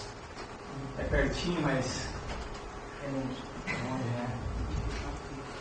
Como é que está o som aí, gente? Como é que está de manhã? Está aqui. Tá bem? Então tá. Bom, dessa apresentação do Bruno, na verdade eu quis mandar uma apresentação mais atualizada e acabei me atrasando também nisso. Mas hoje eu não faço mais parte do programa da assistência social, trabalho na saúde. E eu gosto de me apresentar como alguém que está sempre vinculado a várias instituições e a várias práticas. Né? Não me institucionalizei, né, quero dizer. E atualmente eu estou vinculado ao programa de pós-graduação em Ciências Sociais Aplicadas da Universidade Estadual de Ponta Grossa, mais precisamente um núcleo denominado de Ensino e Pesquisa em Saúde Pública, Doença e Assistência em Saúde no Brasil desde 2012. Então a gente trabalha num viés interdisciplinar, pensando em relação de cultura, saúde e sociedade. Né? E, enfim. Bom, esse tema das práticas alternativas, das práticas não reconhecidas, das práticas ditas não hegemônicas, muito estimulante para mim. Né? Particularmente veio ao encontro, né, dos estudos, né, dos direcionamentos que o núcleo de pesquisa lá em Ponta Grossa está direcionando, mas tinha um viés mais no âmbito da saúde coletiva, né, pensava as ideias enquanto relação saúde-doença a partir da antropologia. E agora essa proposta do conceito de psicologia aqui no Paraná está abrindo para o diálogo a ideia das práticas não reconhecidas, ou ditas alternativas, ou não hegemônicas, integrativas ou complementares. É fantástico, gente, eu acho fantástico. Então, no meu texto, eu trouxe um texto aqui hoje que eu construí a partir de alguns estudos, que acredito que vai ter relação vai de repente dizer o porquê, a importância e o contexto de estudar isso e de se aproximar dessas práticas. Então, eu vou pedir licença para vocês, que eu vou fazer uma leitura do meu texto e vou tentar dialogar também em alguns momentos. Precisamos aproximar e valorizar as mais variadas interpretações dos fenômenos de saúde e doença, uma vez que todas as formas de conhecimento têm racionalidade. Todos os sistemas terapêuticos possuem valor intrínseco. No belo texto, Paulo Freire, A Leitura do Mundo, Frei Beto expõe a arte do nosso maior educador, que, partindo da clássica frase contida nos manuais de alfabetização tradicionais, Ivo viu a uva, mostra como Paulo Freire revoluciona a educação contextualizando o sujeito e o objeto, os trazendo para a cultura, inserindo sentido e significados, tanto a Ivo quanto ao fruto que de natural também passa a ser mercadoria, portanto, objeto social, que produz a riqueza tanto quanto produz a pobreza. Paulo localiza Ivo no espaço social e também tem o cuidado e a atenção de destacar outros personagens que coabitam o mesmo meio, porém ocupam outras posições. Na clássica estrutura vertical que Paulo posta Ivo, a uva, o parreiral e a ave, Ivo, que vê a uva, mas que não vê a ave, que observa o parreiral, onde todos estão em relação, Frei Beto tem uma mensagem muito significativa para nós aqui, que estamos reunidos. Ivo viu a uva e não viu a ave, que de cima enxerga o parreiral e não vê a uva. O que Ivo vê é diferente do que vê a ave. Conclui ele, que a cabeça pensa onde os pés pisam. Buscando um referencial externo à psicologia para pensar a relação entre ela e as práticas não reconhecidas, trago uma discussão a partir de alguns textos da antropologia, com destaque para o trabalho da professora Amadel Terezinha da Luz, intitulado Racionalidades Médicas, desenvolvida por mais de 20 anos na Universidade Estadual do Rio de Janeiro. Trabalho com muitos desdobramentos, entre os quais problematiza a emergência das práticas alternativas no Brasil, fazendo inúmeras discussões ampliadas sobre cultura, saúde e práticas de saúde. Junto a essas contribuições, vamos buscar fazer interlocuções da relação que a psicologia, por meio do Conselho Federal de Psicologia, foi desenvolvendo com as práticas ditas alternativas. Terminando essa fala, fui discutir a psicologia e o reconhecimento de suas teorias e práticas no contexto atual, a partir do trabalho de Merlin Spring. A doença, a saúde e a morte não se reduzem a uma evidência orgânica, mas estão relacionados com características organizacionais e culturais de cada sociedade. Nas palavras de Lévi-Strauss, o doente, antes de tudo, é um personagem social. No conhecido estudo O Feiticeiro e Sua Magia, o antropólogo contribui sobre os aspectos psicossociais presentes na estrutura dos sistemas de cura. Há 3 aspectos complementares em qualquer sistema de cura. Primeiro, a crença do feiticeiro na efetividade de suas técnicas. Segundo, a crença do doente ou da vítima do feitiço do poder do feiticeiro. E, finalmente, a fé e as expectativas do grupo em relação ao feitiço e ao feiticeiro, na medida em que esses sentimentos constantemente atuam como espécie de campo gravitacional no interior do que a relação do feiticeiro e o paciente está localizada e definida. Nessa obra, Lévi-Strauss expressa que todos os sistemas de cura têm uma eficácia simbólica, criada pela relação de confiança interativa entre médico e paciente e expectativas sociais em torno do modelo praticado. Logo, para o autor, a questão do debate de práticas legítimas e práticas ilegítimas teria, além do impacto no âmbito político, uma efetiva influência na eficácia terapêutica. Pois bem, ao encontro dessa descoberta, o psicólogo português Antônio Vasco, da Universidade de Lisboa, na conferência magna intitulada O Binômio de Newton é tão belo como a Vênus de Milo, Psicoterapias de Integração, Ecletismo e Saúde Mental, proferido em 2001 na Unicentro, no Congresso Internacional de Saúde Mental, expõe entre os resultados de sua pesquisa sobre psicoterapias que a eficiência terapêutica das diferentes abordagens de psicoterapias é muito próxima uma da outra. E que essa semelhança diante de sistemas tão diversos se dá pela poderosa ferramenta que dispõe todas as psicoterapias, o vínculo terapêutico, e não tanto das suas diferenças técnicas. Tomando na minha fala de hoje o termo alternativo para denominar essas práticas que o saber legítimo tende a apresentar resistência à sua coexistência no cenário social, uso o termo alternativo ou dito alternativo de maneira proposital, seja por manifestar-me diante da forma que se lidou com o conflito entre o reconhecimento e o não reconhecido no âmbito da psicologia, ser por considerar que o termo alternativo tem um potencial contestador e provocativo necessário para estabelecer diálogo, ou resistência para com a sua outra face, isso é, o reconhecido, o estabelecido e o oficial, onde a terminologia utilizada pelo sistema conselhos práticas não reconhecidas não o faz, pois simplesmente a afasta, a nega, colocando as práticas alternativas de forma externa, posição dócil e confortável para a ciência psicológica. Denise Jodelet, em um artigo denominado A Alteridade como Produto e Processo Psicossocial, aborda a alteridade como produto de um duplo processo de construção e exclusão social, que, indissoluvelmente ligado, como os dois lados de uma mesma folha, mantém sua unidade por meio de um sistema de representações. A alteridade de fora, que refere ao longínquo, ao exótico, ao não reconhecido, e a alteridade de dentro, referida naquelas que, marcada com o selo da diferença, seja ela física, de cor, raça, deficiência, ou ligada a uma pertença de grupo, nacional, étnico, comunitário, terapêutico, religioso, de classe, se distingue no seio de um conjunto social ou cultural e podem aí ser considerados como uma fonte de mal-estar ou mesmo de ameaça. E é aí que penso ser a melhor posição a ser ocupada pelas práticas ditas alternativas, para oferecer ou possibilitar um salto qualitativo à ciência psicológica. A ascensão de um novo segmento de terapêuticas alternativas oriundos do cenário da contracultura dos anos 60 no Brasil veio ao longo da década de 70 em diante tornar mais complexa a análise do universo terapêutico brasileiro, já muito heterogêneo, com modelos variados, o científico, o indígena, as crenças populares e outras racionalidades complexas.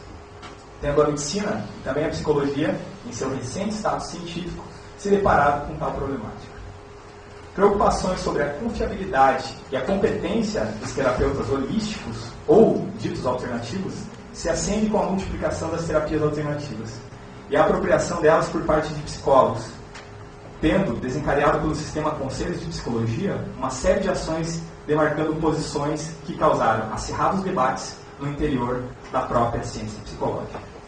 A discussão tem sido muito mais intensa e problemática no campo da psicologia do que no saber médico, o qual tem se limitado a denunciar esses exercícios como prática ilegal da medicina. No texto de 2008, nomeado Bases Socioculturais das Práticas Terapêuticas Alternativas, Madel Terezinha da Luz expõe que a emergência das práticas alternativas, com início na década de 60 no Brasil, teve uma dimensão para além de somente a insatisfação com as práticas de saúde disponíveis naquele contexto. Expõe a presença de um componente cultural e ideológico que via em tais práticas não apenas terapias, mas símbolos de uma revolução cultural, que oferecia a base para a construção de um corpo ideológico e uma juventude revolucionária. Assim, as escolhas culturais e terapêuticas daquela época apontavam para uma transformação qualitativa nas representações de saúde e doença, tratamento, cura e processos culturais mais amplos. Esse fenômeno social traz diversas implicações para dentro dos saberes hegemônicos. Autores posicionam que o final do século XX reservou para a psicologia o que as 2 primeiras décadas do século passado reservaram à medicina, a delimitação oficial do seu espaço de atuação profissional. Antes de abordar especificamente as reações da psicologia frente às práticas ditas alternativas e os desdobramentos que se teve para a profissão, vamos seguir as problemáticas apontadas por Madel Terezinha. Ela pergunta: quais foram os elementos presentes na cultura da década de 70 que possibilitaram o surgimento e desenvolvimento das práticas ditas terapêuticas, das práticas ditas alternativas no âmbito da saúde? Entre os elementos identificados, destacou 4: o holismo, a orientalização do Ocidente, a crise da saúde e a crise da medicina. O holismo é uma palavra que hoje já está mais próxima, e ela tem 3 desdobramentos, né? Uma que está mais relacionada com o paradigma sistêmico, o paradigma da complexidade, descartamos por agora.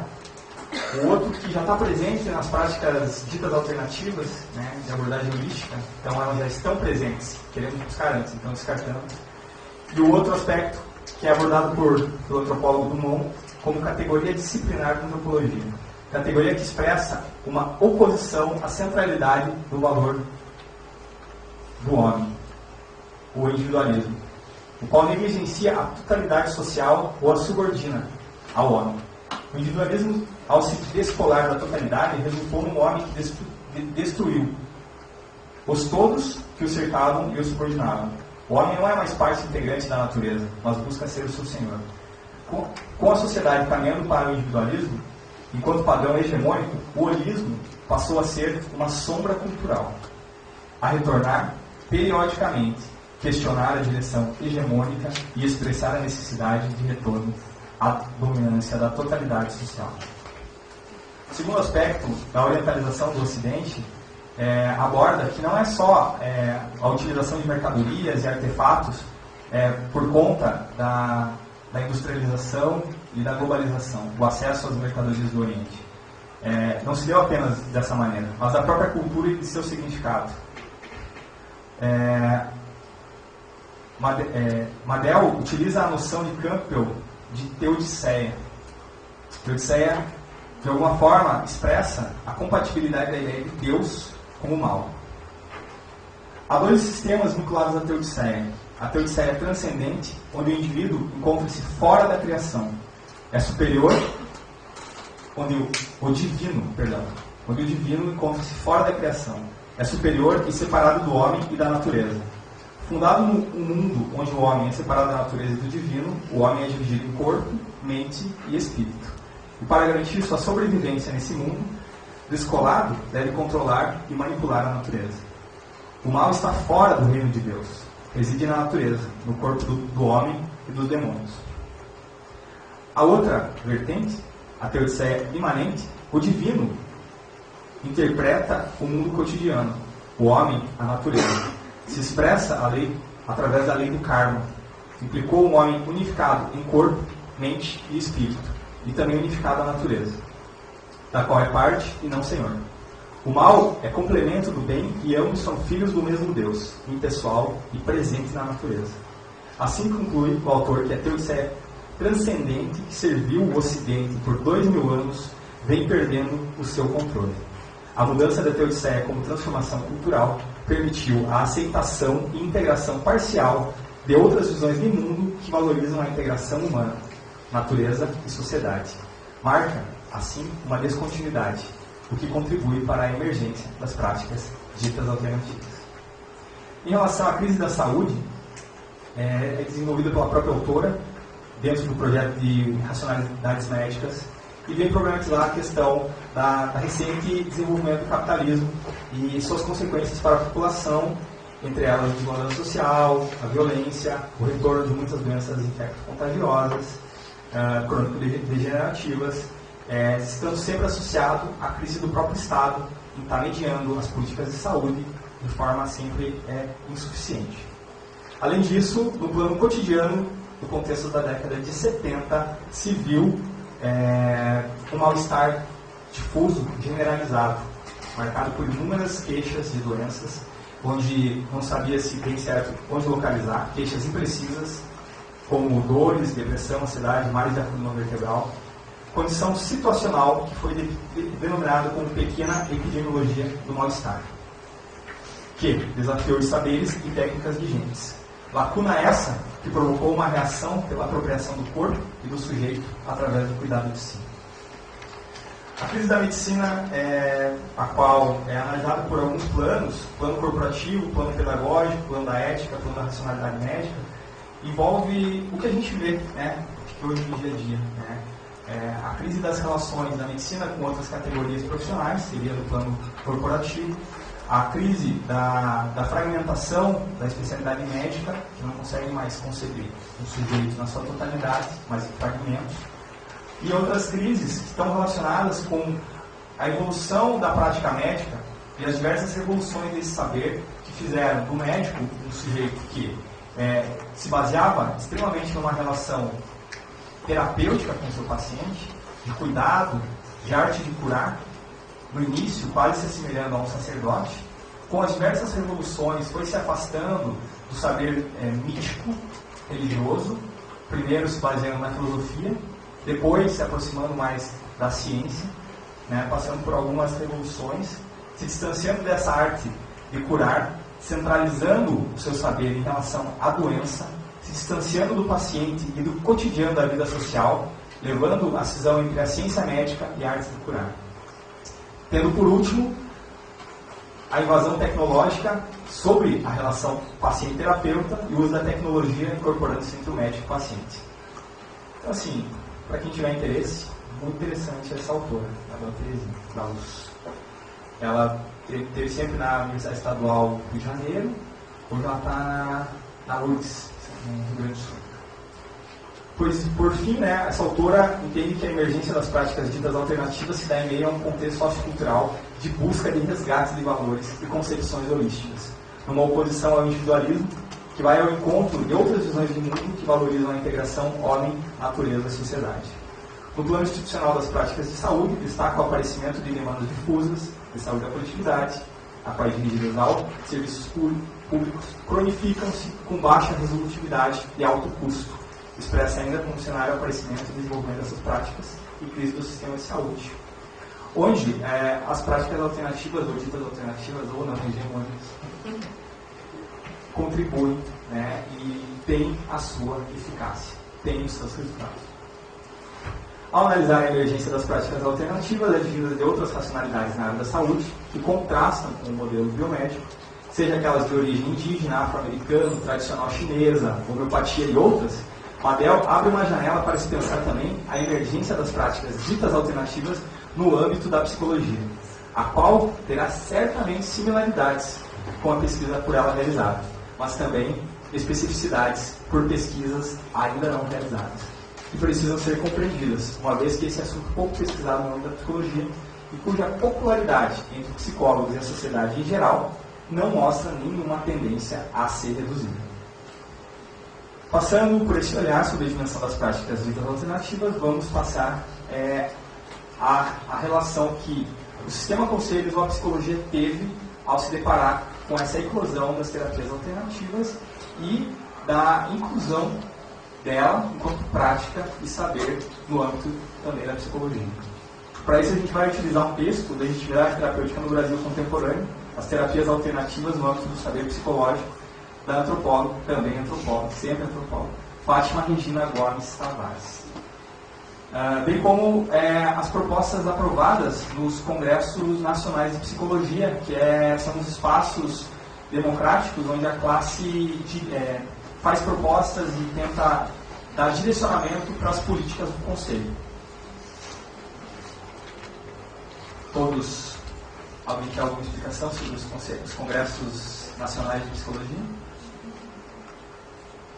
Seria o órgão máximo do sistema conselhos, né? Então, seria uma Assembleia Geral da Psicologia pensando direcionamentos para o próximo triênio, para os próximos anos, para que direção a psicologia deve tomar. Então, um movimento político, né, que define prioridades, diretrizes, caminhos. Bom, ao observar o movimento de como a psicologia se relacionou com as práticas, essa pesquisadora observou 3 reações diferentes da psicologia. A primeira, uma certa postura denunciativa da psicologia em relação ao externo, não a ela, mas o que vinha acontecendo na sociedade. Então, a presença de práticas alternativas na sociedade, enquanto psicologia, ela sentiu a responsabilidade de estar denunciando, ou de estar orientando, ou de estar diferenciando o que seriam práticas holistas ou práticas que não teriam nenhuma fundamentação científica, nenhuma comprovação de eficácia, das práticas legítimas. Não levando muito em consideração que tal movimento das práticas alternativas no âmbito da saúde e o interesse de psicólogos por essas práticas diziam respeito até mesmo a um próprio questionamento do paradigma da psicologia. Não se obteve muito interesse por esse debate nesse primeiro momento, mas realizou alguns encaminhamentos que, na sequência, fizeram com que a psicologia se interessasse um pouco mais por elas. Então, a partir de 93, o Conselho Federal de Psicologia reconheceu a pouca eficácia da postura denunciativa. Visando ampliar a influência dessas práticas no meio da psicologia, passou a tentar para dentro da própria categoria, dirigindo artigos, entrevistas e editoriais nos jornais do Conselho. Já visando normatizar a questão, o Conselho Federal pede 3 pareceres de renovar os profissionais. Um dos profissionais, Adilson Rodrigues Coelho, expõe que esses 3 pareceres demonstrou bem... 5 minutos, Bruno. Isso, cara. Meu amigo? Bom, então vamos lá. Então, a primeira postura seria uma postura mais holista, na qual chamava atenção para a questão da ética, que ela não haveria diferença com as práticas legítimas e as convencionais. Então, logo a discussão deveria seguir para uma aproximação das práticas alternativas com a psicologia. Uma outra, mais ortodoxa, diz que as diferenças paradigmáticas e a impossibilidade da psicologia habitar ao mesmo lugar das alternativas. E a terceira problematizava e colocava até mesmo para o próprio Conselho de Psicologia, dizia que ele em nenhum momento estabeleceu o que eram práticas não reconhecidas e também colocou sobre a grande diversidade de paradigmas existentes na própria psicologia. Então, depois disso, ocorreram algumas discussões no Congresso Nacional de Psicologia de 94, que, direcionando para que houvesse uma aproximação, um diálogo, maior número de debates sobre a questão, na sequência disso, em 95, o Conselho Federal emite uma resolução que gerou grande polêmica, porque ela proibia ao psicólogo, uma série de práticas, numerava em torno de 20, 25 práticas que o psicólogo não poderia fazer. Então, bastante disciplinar, bastante coercitiva, gerou uma reação adversa na classe E aí que a gente viu, né, o grande debate da psicologia com as práticas alternativas, foi na década de 90, e foi principalmente no cenário do Congresso Nacional de Psicologia de 96, onde o Conselho precisou voltar atrás no seu posicionamento, e entre as propostas desse Congresso saíram indicativo da mudança do eixo de discussão das práticas alternativas, ampliando o debate, privilegiando a produção de conhecimento para a psicologia, que até o final do outro semestre fosse revogada, ou então editada uma nova resolução revogada na anterior, e que fizessem-se fóruns ao longo de todos os sistemas conselhos para fundamentar as novas resoluções. Bom, então, disso, né, decorreu aí 2 resoluções que estão em vigência hoje, que é a 1097, resolução 1097 do Conselho Federal, que trata da forma de divulgação do trabalho do psicólogo, e a 1197, que refere à pesquisa com métodos técnicos por psicólogos. A partir disso, as práticas alternativas se tornaram práticas não reconhecidas. Oi, meninas. As práticas não reconhecidas, em nenhum momento também foram definidas quais eram, mas o sistema conselhos não precisou mais tentar lidar com elas no âmbito da sociedade. Elas ficaram de fora dos limites.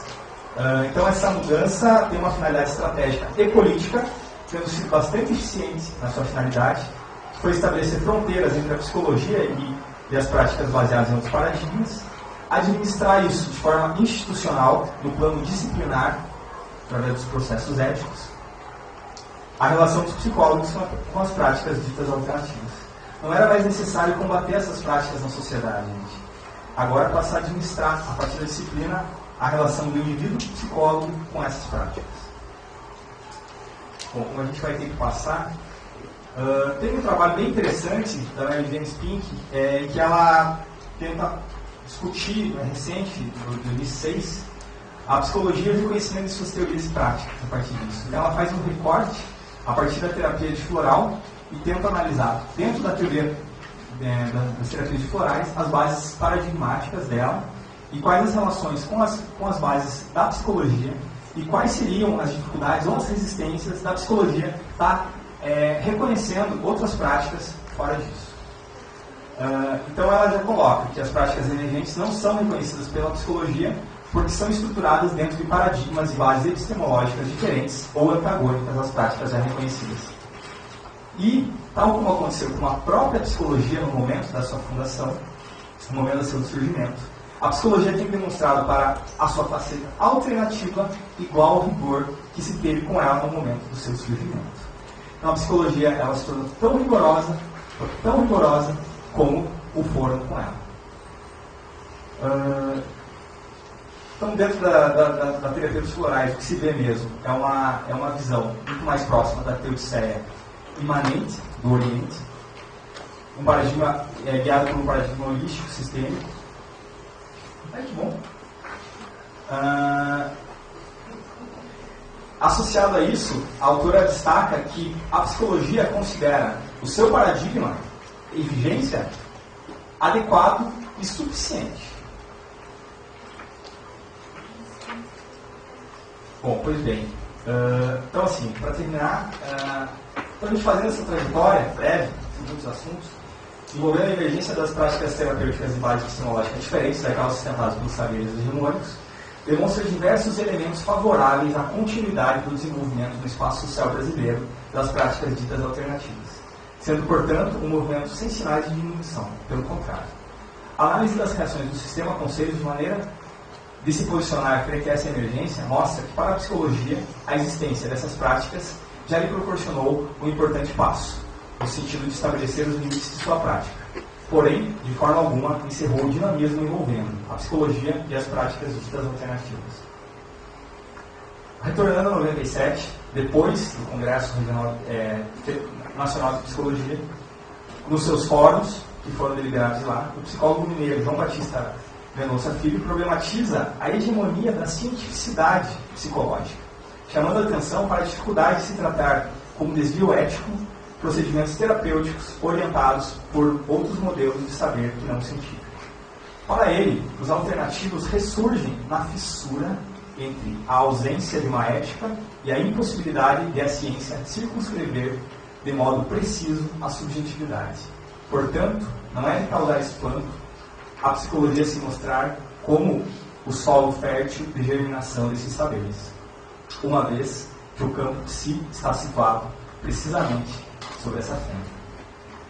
Por fim, expõe que, diante de tamanha problemática envolvendo as sociedades, as práticas terapêuticas e a psicologia, há necessidade de se avançar numa ética da alteridade, sendo esclarecedora a definição posta por Cynthia Sartre para a interdisciplinaridade. Então, vai ser a minha última citação. A noção de interdisciplinaridade implica a noção de diálogo entre as disciplinas, cuja condição de possibilidade está em manter definidas as diferenças disciplinares, delimitando claramente o lugar de onde se fala e as fronteiras que separam e aproximam os saberes. Na tensão que lhe é inerente, uma vez que a tentativa de diálogo não consegue prescindir de alguma, quando não muita, tensão em busca de equidade dos postulados de um campo diante do outro, não se trata, portanto, de pensar a interdisciplinaridade a partir da possibilidade de uma identificação, mas ao contrário, o encontro possível supõe a separação prévia, implícita no reconhecimento da alteridade. A identificação anula o outro, em lugar de reconhecê-lo. O primeiro movimento em direção ao diálogo é da separação, para que o passo seguinte leve ao encontro possível, se o for entre um e outro. Então, eu termino minha fala dizendo que é tempo de diálogo com as práticas ditas alternativas, é tempo de avançar a psicologia, é tempo de resgatar o sujeito cartesiano e desfragmentá-lo, uma vez que esse ainda habita o universo psicológico, sendo que as práticas ditas alternativas, mediadas por uma ética da alteridade, têm grande potencial para contribuir com um novo trajeto no desenvolvimento da ciência psicológica.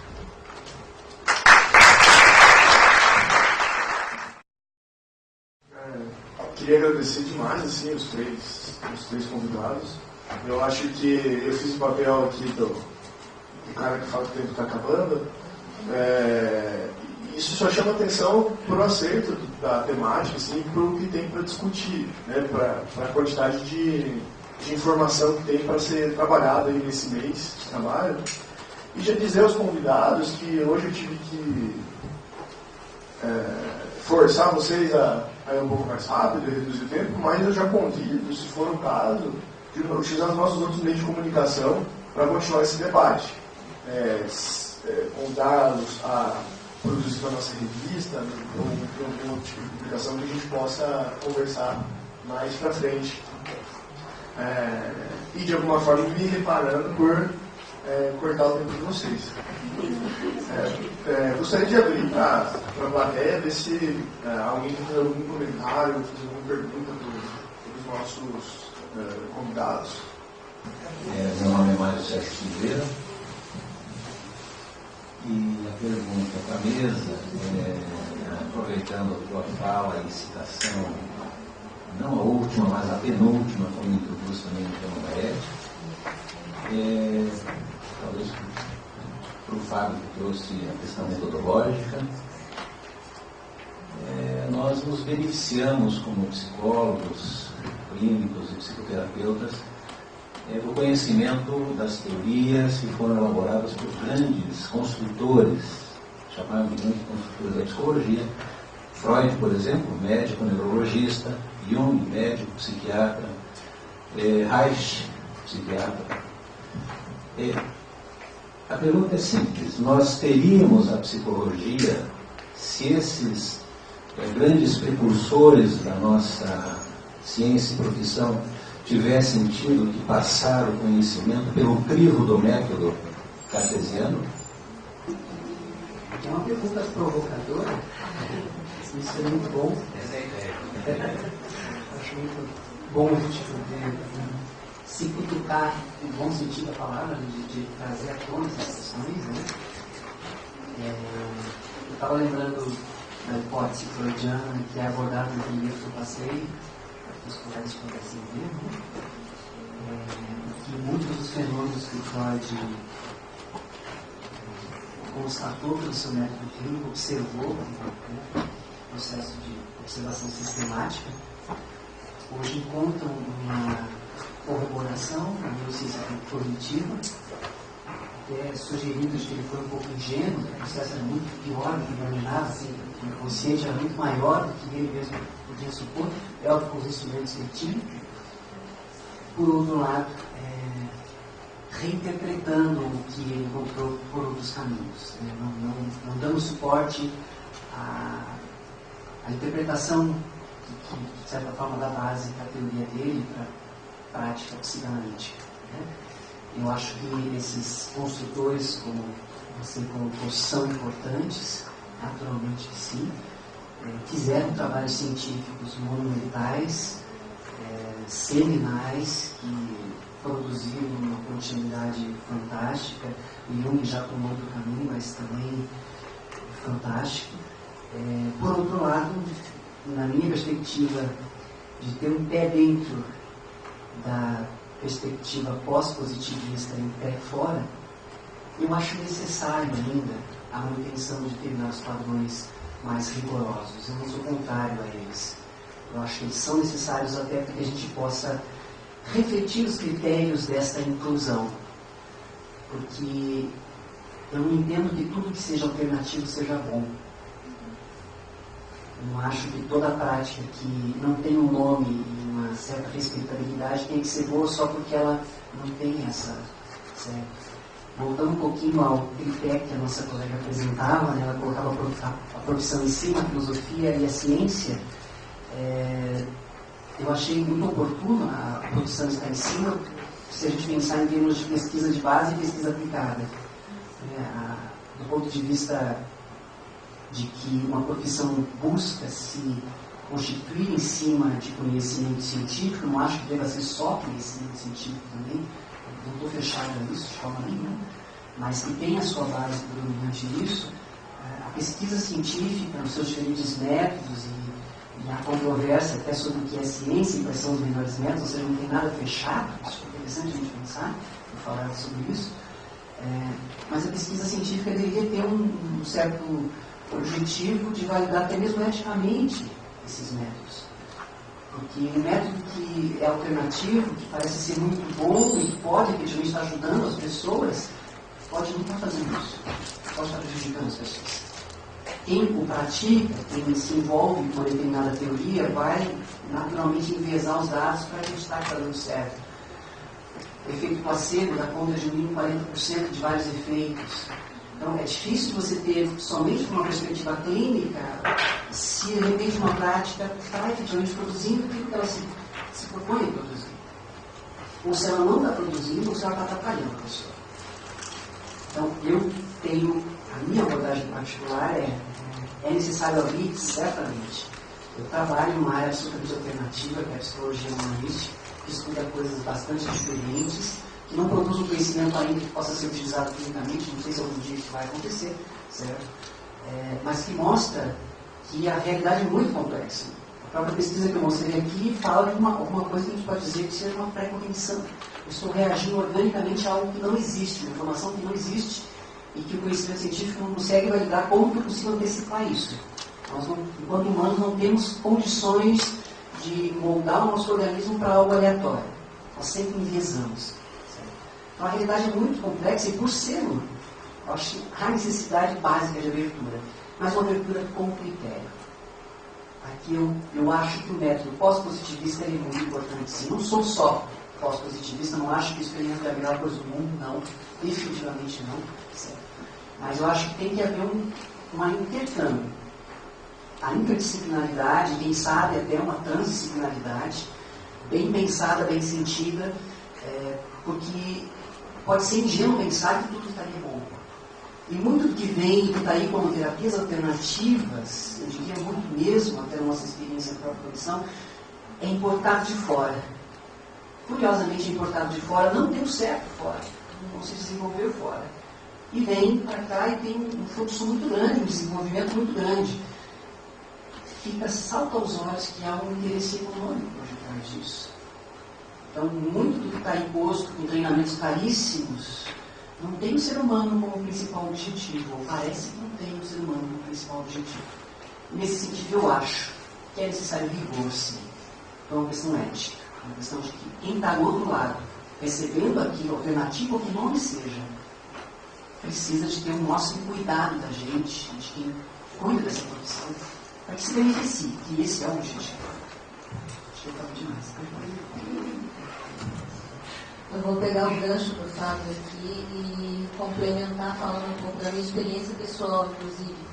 Eu trabalho em comitê de ética em pesquisa faz vários anos já, e a gente vê ao vivo e a cores exatamente isso que você está falando, né? Pesquisas cujo interesse maior não é o sujeito da pesquisa, não é quem vai se beneficiar mais daquela pesquisa, pesquisas que vêm de fora com uma bandeira dizendo que aquela técnica, aquela prática é maravilhosa, na verdade não tem nada, pesquisas que vêm com nome novo, já são coisas realizadas, e é preciso realmente que a gente tenha um cuidado extremo com a ética. Senão a gente vai realizar pesquisas parecidas com aquelas da Segunda Guerra Mundial, que todo mundo já ouviu falar, pelo menos de algumas delas, e não vai trazer um benefício para o usuário, para o sistema, para o nosso paciente, para aquele que deveria efetivamente se beneficiar dela. Te dá para dar vários desdobramentos, né? Vários direcionamentos. A minha resposta ela vem de acordo com o que eu trago, né? Então, pensando no paradigma da psicologia e olhando a fundação dela até que ela pudesse ter alcançado o estado científico, a gente vê que foram vários caminhos, né? Caminhos que até fizeram tentativas de se aproximar, de repente até das ciências naturais, observando como seriam intransponíveis aqueles caminhos, né, para que a psicologia pudesse se tornar um status de uma ciência natural. Foi necessário que ela revertesse a questão e dizer que a ciência natural ainda não está com os seus métodos, seus conhecimentos tão desenvolvidas, no sentido de poder dar conta do objeto da psicologia, e ela precisou, né, dentro do tecido social, se aproximar das ciências sociais, ciências humanas, e para que desse conta, né, do seu objeto. Então ela partiu para os laboratórios, né, método experimental, pensar a prática clínica, resultados, né, e obteve um estado científico que, junto com o estado científico, veio muita coisa que não tinha o estado científico.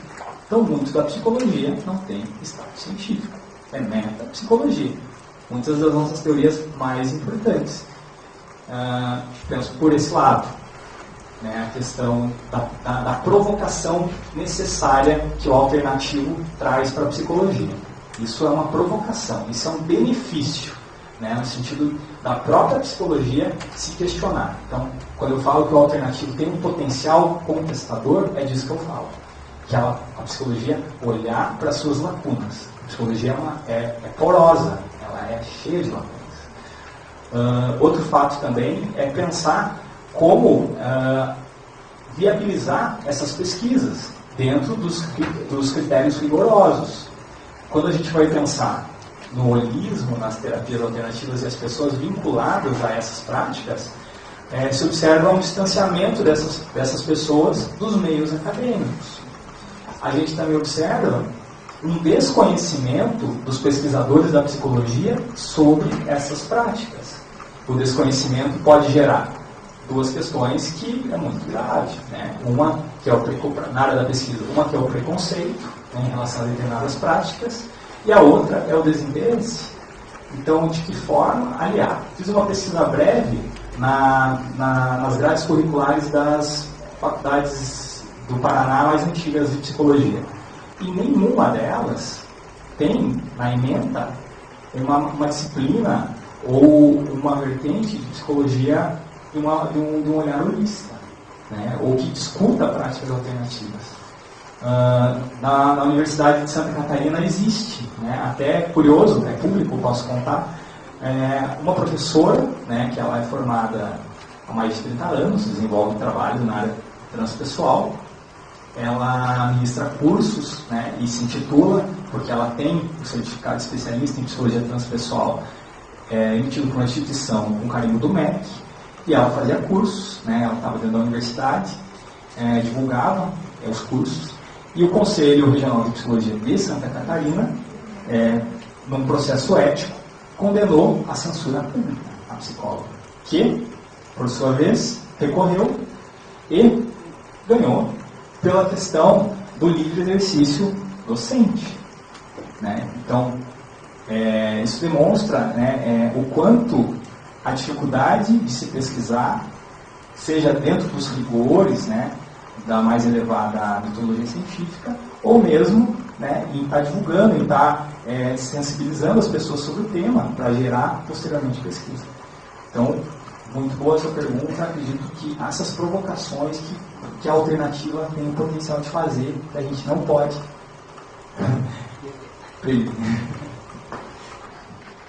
Eu vou agora fazer a função de novo de dizer que não podemos falar. Enfim, temos horário e vamos respeitá-lo, senão depois o pessoal não ajuda o homem caído lá fora.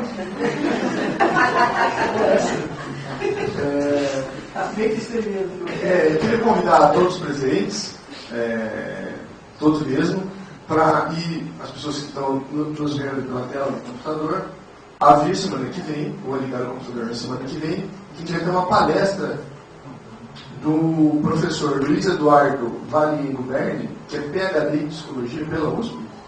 Ele vai falar sobre diversidade epistemológica não hegemônica em psicologia, que é um nome bom também, diversidade epistemológica não hegemônica. É mais um bom para a gente pensar. E dizer, sério, que agora, assim, a contribuição do nosso amigo Mário Sérgio com o Fábio, com o Juliano, o debate da plateia com a mesa, faz a gente pensar na necessidade de uma construção, da construção da forma do CRP trazer essa discussão, né? Que privilegie a discussão e que ela possa ser uma construção, que a gente possa sair no final desse mês de março, talvez do mês de abril, a gente poder sair com alguma produção nesse sentido, alguma coisa que dê substância para isso que está sendo colocado aqui, e o debate hoje foi riquíssimo, né? Acho que vamos ter que pensar isso, né? Então, boa noite a todos, até quarta-feira que vem, mesmo bate-hora.